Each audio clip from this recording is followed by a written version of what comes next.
The bitwise Boolean operators allow you to perform Boolean binary operations on integer values.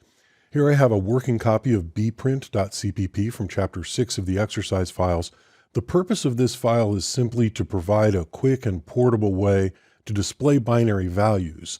The standard printf doesn't provide one, so I wrote this simple u8 to bin function to convert an 8-bit byte to a binary string. So for example here, if I just build and run this, you see this x value is 4 zeros followed by 0101, which is a binary representation of the number 5, of the decimal number 5. The decimal number 10 in binary is 1010. And so if I perform a bitwise OR, which is to set, if that bit is set in either of these two values, it results in a 4 zeros and 4 ones result. So the whole purpose of this u8 to bin function is to be able to display these binary values in a binary representation that makes it clear what's going on a bitwise level. The function itself, you can take a look at this on your own time and analyze it and understand how it works. It uses this bitwise Boolean arithmetic to actually create the string. But that's beyond the scope of this lesson. This lesson is about these specific bitwise Boolean operators. And so, for example, I have this value x, which you see is 0101.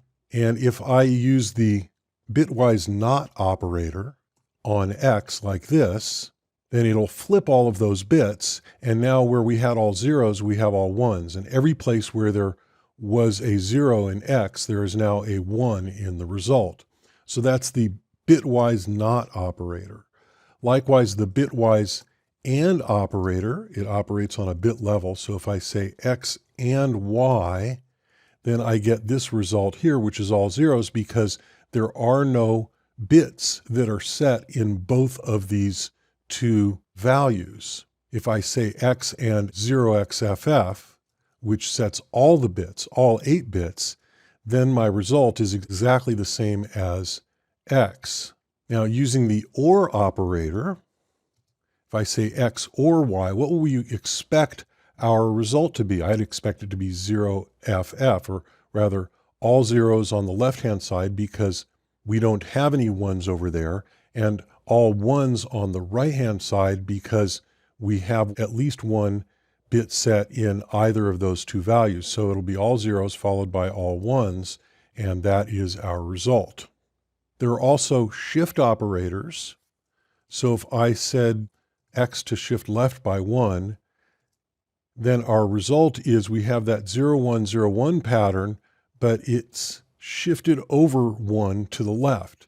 And likewise, I can shift it left by 4, and it'll actually be in the high order half of the string. We also have shift right, and if I shift right x by 1, you see instead of this 0101, we now have 010, because that 1 got shifted off the end to the right.